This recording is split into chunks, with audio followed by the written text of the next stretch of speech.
afternoon, ladies and gentlemen. Well, I think what's clear from everyone today is that surface access is probably one of the key issues that flows through right the way through the Airports Commission process. I think what's important, though, even if we weren't in the Airports Commission process, is that surface access would still probably be one of the most important topics, and having been through many planning inquiries, particularly with airports, it would probably be one of the more contentious as well.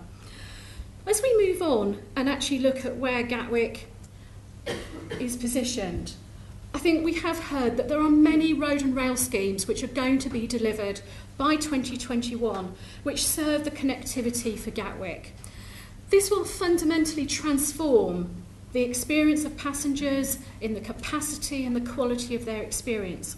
As a result of those schemes, we will see some fundamental changes take place at Gatwick. The first will be the continuing drive for public transport mode share. And all of our analysis has shown that we will achieve 60% by the time we get to 2040. In addition to that, we will actually have 15 million people living within 60 minutes of the airport, and that is just by surface access means. The actual development within the rail industry, the Thameslink and other planned schemes which are moving forwards, by 2035 will mean we'll have a trebling of capacity. And what that actually means is a train every 2.5 minutes leaving Gatwick for London across a number of destinations. And what that actually means in real terms is from the airport railway station there'll be 50 trains every hour serving the communities to and from Gatwick. We've also talked about the number of railway stations, about being closer to people's homes. Gatwick has phenomenal connectivity. It's already connected to 129 railway stations directly. With Thameslink and other developments, that will move to 175 stations, and with one change, you'll get to 1,000 stations as well. I think for us as well, when we've looked at the schemes and the rail schemes coming along, both with Crossrail 2, and HS2, we will have links to all of those key projects which are coming forward in the industry. Therefore, where Gatwick stands, we feel that we are there not only delivering for users, but also delivering for the economy. If we move to the Airports Commission key objectives, the first one is about maximising public transport use. And since we've had new ownership at Gatwick, we've basically taken the surface access strategy for the airport, given it a good shake and a good refresh, and with our stakeholders developed a brand new strategy. The result of that is in the last 5 years, we've seen public transport use grow by 15%. So whereas we were in the low 30s, we're now nearly at 45% on the last count. Therefore, our target for the future in 2040 is that we have 60% of air passengers and 50% of staff travelling by public transport. Allied to that will be the transformation that we will see on both our road and rail network. As we've developed our strategy, what we have done is made sure that all of our stakeholders are involved. So this includes our Transport Forum, our local community groups, our air rail commuter groups, as well as Network Rail and the Highways Agency. And what we have done is taken a very robust approach to our analysis. So we've taken perhaps a very formal approach in the traditional transport planning and transport assessment approach that you'd use for a planning application. And what we have done is tested our busiest day against a commuter busiest day as well. And Network Rail have even taken our analysis and tested that against an even higher background growth scenario to make sure our analysis still holds true. The heart of our strategy is the Gatwick Gateway. This will be a world-class, seamless, simple facility. One of the worst things I experience when I'm travelling to and from an airport is deciding which station to get off at. So when we were developing our proposal, well, the clear thing for us was to make sure that passengers only had to make one decision at a time, and that decision is you get off at Gatwick, at the gateway. For us, it will enable very swift and seamless transfer to our other 2 terminals and direct access straight into the south terminal as it is. And that will be a maximum of 2 minutes in either direction. What we've also done, working with many organisations, is to make sure that the gateway serves all transport modes. So whether it be cycling, walking, road, bus and coach, local bus services, or car rental or something like that, they're all connected. The other thing for Gatwick, quite unusual for an airport, it also serves our regional economy. At the moment, we already have over 1 million commuters use our airport rail station, and in the future we expect that to grow. And we've made sure that those connections are still there and still in place, and actually made them easier and better for our local community to use them. If we talk about rail in terms of maximising use, the key element of our strategy, I know Oliver said that he didn't feel resilience was perhaps part of the Airports Commission proposal for surface access. We see it as very important. And we tried to produce a balanced strategy, which is 50% by rail, 50% by road-based means, which actually gives you a fairly even balance as we move forward.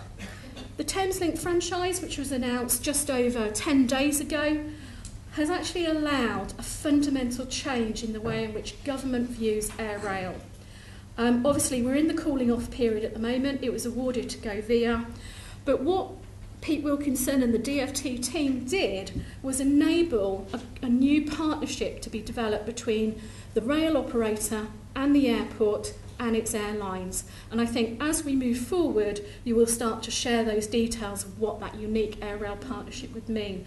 And our hope is that other airports, particularly the regional airports, will benefit from the work that we've done at Gatwick to create this change in government policy. If we actually look at what Thameslink delivers to us, the franchisee will deliver that programme, and they will deliver the new rolling stock with Network Rail delivering the infrastructure around it. So the first thing that we will see, as Paul showed on his graph, is this big input of capacity coming forward, which will absolutely transform the Thameslink services. As we move forward, you get that 2.5-minute service, and as you actually introduce new infrastructure within the planned programme, you get even more rail services coming forward. If we then look at connectivity, as we've already seen, Cambridge and Peterborough open up for Gatwick as direct rail services, Cambridge, for example, in less than 90 minutes. We've already talked about the number of rail stations we're connected to. And then if we move on to quality, which is an incredibly important thing for Gatwick, ever since the change of ownership, we've focused on measuring and delivering improvements in quality. And particularly for us, the new Gatwick Express trains, which were announced with the new franchise, will deliver that. Equally, the new Thameslink trains, unlike the Crossrail trains, will actually have a first class service. They've got room for luggage, they've got toilets on them as well. So for us, that's really important. And one of our proposals as we move forward is that we actually take the airport into the rail stations, and actually, as you can see, here's an example at London Bridge, that you, with the rail operator, you would actually have Gatwick facing staff who would be helping passengers at that point in time. In terms of the second proposal or objective that the Airports Commission have, it's all about accommodating other users. So I'm just going to focus on rail, and I know we've heard a lot of this. So in our analysis, we've tested to 2040, we've tested using background growth from the Department of Transport, others have tested with higher background growth, and we've also tested to 2050. We've tested our absolute busiest day against the busiest commuter day and the busiest hours as well, to make sure that our analysis shows and works. What it means is that there is room for everyone to be able to use that railway, and we're making best use of the capacity that we have.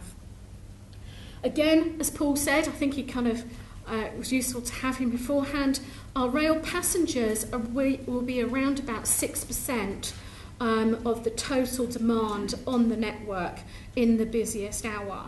In the contra-peak and off-peak trains, that percentage will rise to over 30%.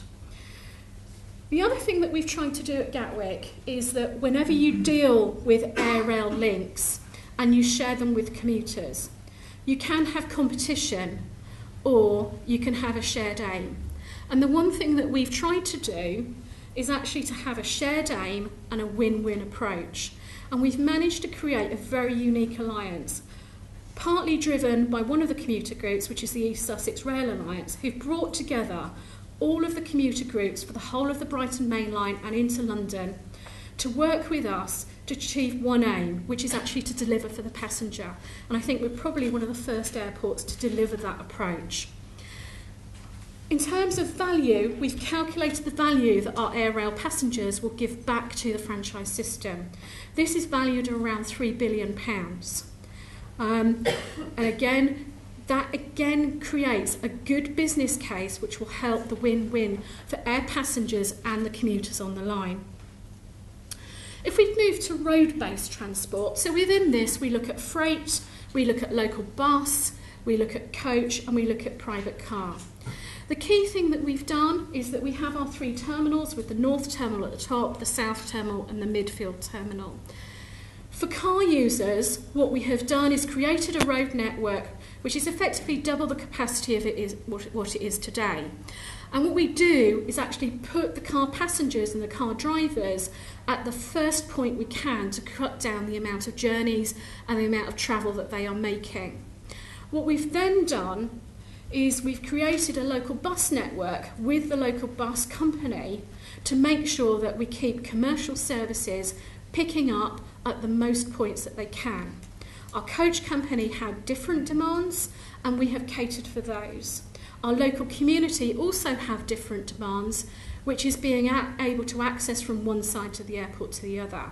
What we have done is simplified our road networks that currently exist today and made sure that those local communities can continue to travel, and we've reconnected roads. For freight users, what we have done is made sure that we've got a very fast access right away from the main motorway junction straight into the cargo centre to make sure that those vehicles can move very swiftly, very efficiently into where they need to be. In terms of the committed schemes, I think we've all seen we've got the M25, which a number of people have mentioned with the hard shoulder running. And again, we have tested this through to 2040 and 2050. We've also got the M23 hard shoulder running, which was announced last year, which adds another 25% of capacity. In addition to that, Gatwick will 100% fund all the improvements around the airport from the M23, the local road network. We will add in also for local users with cycling and walking. We've actually also got a linear river park with a cycle route on it. And what we recognise is if we have other impacts, we've created a local highway development fund, which is there for local highway authorities, where Gatwick is one of the contributors to excessive capacity. We believe that this is fairly small, but we've created this fund to give that assurance to our local authorities. We're not looking to introduce a congestion charge as a result of this scheme, and we're not looking for public subsidy either. In terms of catchment area, which is the final objective which the Airport Commission have looked at, Gatwick connects to most of the mainline stations right the way across London and outside of London. And fundamentally, you can actually travel north, south, east and west from any point that we have. And you can see from there that the great connectivity that we deliver. If we translate that into population, now this analysis is done keeping our feet firmly on the ground. Okay, so this is just surface travel. You can actually have 15 million people within 60 minutes. What we also have is 1 million people within 25 miles of Gatwick who are from the most socially deprived areas. And that's one area that we've been specifically looking at with our employment strategy to ensure that we have a travel plan to support the connectivity to get those people into the jobs. If we then look at Londoners' choice, we've used the department's Planet Rail model to look at how quickly is it to travel to Gatwick, how quickly is it to travel to Heathrow. Anything to the right of the red line and a blue dot shows that it is quicker to travel to Gatwick. There will always be some areas where there is equal travel time, which are the white dots, and anything left of the red line and kind of left and west of Earl's Court, it would obviously be quicker to travel to Heathrow. What this does mean for people in London is overall it is quicker for them to travel to Gatwick. If we then take the country as a whole, and again keeping our feet firmly on the ground, just by surface access means, with 2 runways. When we've looked at using Planet's rail model, it is quicker in the blue area to travel to Gatwick. Now, I know some have looked at using regional air demand as well to look at their connectivity. If we do that, Gatwick is connected to around about 75% of the population within 3 hours. And if that's the case, I can actually also turn Cornwall blue as well from there. If we look at total journey times, obviously I look after the master plan as well for the airport. We've been very specific in designing an airport which is swift, which saves time and is easy collected. So everything we have focused on is how an airport runs, how an airline operates, and the different models to make sure we can accommodate them. What is clear to us is that when we compare that to, for example, to a Heathrow example, we can actually show about an hour's journey time savings across someone's whole journey, there and back, using the Gatwick example.